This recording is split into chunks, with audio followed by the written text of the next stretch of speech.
Kalau saya dan saudara serius menanyakan ini kepada diri saya dan kepada diri saudara dalam masa Prapaskah ini, saya pribadi,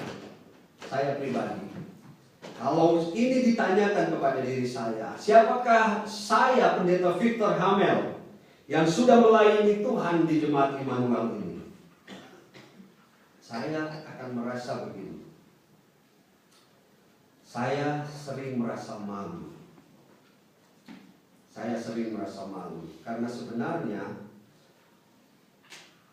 belum banyak hal yang dapat saya lakukan untuk jemaat ini di dalam setiap pelayanan yang membuat pelayanan-pelayanan itu menjadi berarti. Dan bukan untuk jemaat ini saja, mungkin untuk jemaat-jemaat yang pernah saya layani dulu. Saya merasa malu kalau pertanyaan ini datang kepada saya, siapakah engkau Victor Hamel yang sudah melayani Tuhan di Jemaat Immanuel ini?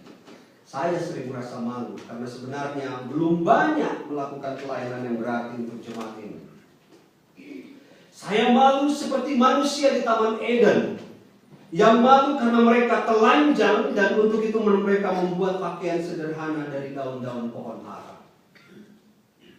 Saya malu seperti Adam dan Hawa ketika mereka sadar, saya telanjang.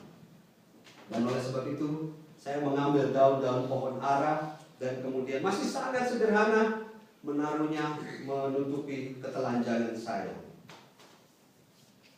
Demikian saya pun sering merasa malu dengan ketelanjangan saya, yaitu kelemahan dan ketidaksempurnaan dalam pelayanan-pelayanan saya. Tapi saya seperti Adam dan Hawa mulai membuat pakaian yang sederhana dari daun-daun pohon ara. Sangat sederhana.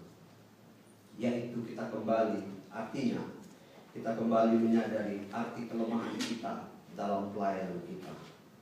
Dengan tetap berusaha terus melakukan hal yang baik untuk melayani Tuhan.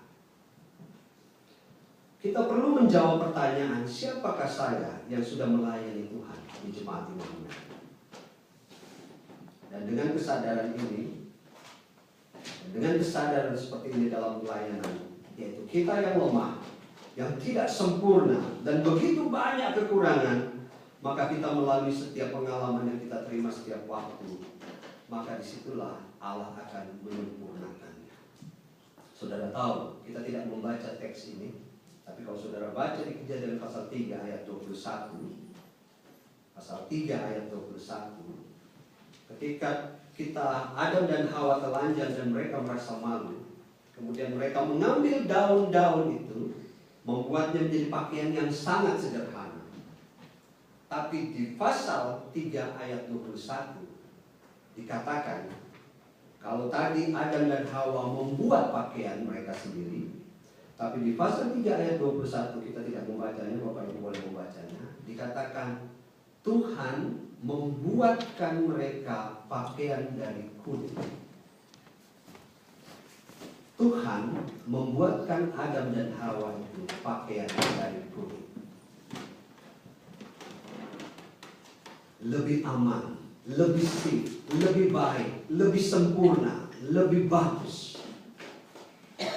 Kesadaran bahwa kita tidak sempurna itu adalah kesadaran yang baik di hadapan Allah, agar kesempurnaan dalam pelayanan itu dilakukan, dinyatakan oleh Allah.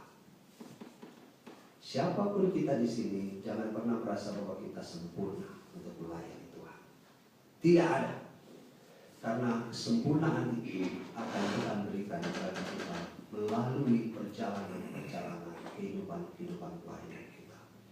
Dalam kehidupan pribadi, dalam kehidupan rumah tangga, apapun. Kalau suami sudah merasa diri lebih sempurna sebagai laki-laki, sebagai suami, dan perempuan begitu juga, konflik akan terjadi. Tapi kesempurnaan dalam hidup rumah tangga itu adalah kesempurnaan di mana Allah hadir di tengah-tengahnya sebagai kepala keluarga kehidupan kita. Begitu juga dalam kehidupan bergereja. Saya merasa ini menjadi pertanyaan yang penting bagi saya memasuki masa atau prapaskah yang pertama ini. Siapakah saya yang fana di hadapan Tuhan? Dan yang kedua, siapakah saya yang sudah melayani Tuhan di Jemaat Immanuel? di jemaat Maranatha, di jemaat GKA, di jemaat mana lagi, di Lutheran, di Presbyterian, di mana-mana tempat, di gereja-gereja Pentakosta, di gereja-gereja karismatik, di gereja-gereja dimanapun. Siapakah saya yang sudah melayani Tuhan di jemaat-jemaat itu? Dan dengan kesadaran bahwa saya tidaklah sempurna di hadapan Tuhan, maka pada saat itu kita bisa menyerahkan bahwa Tuhan, Kaulah Allah yang sempurna di dalam kehidupanku. Selamat memasuki masa prapaskah ini dengan satu keyakinan Allah sumber kesempurnaan dalam kehidupan pelayanan kita dan dalam kehidupan pribadi, rumah tangga, dan dalam kehidupan kebersamaan kita. Tuhan Yesus memberkati. Selamat memasuki masa prapaskah. Tuhan Kristus. Haleluya.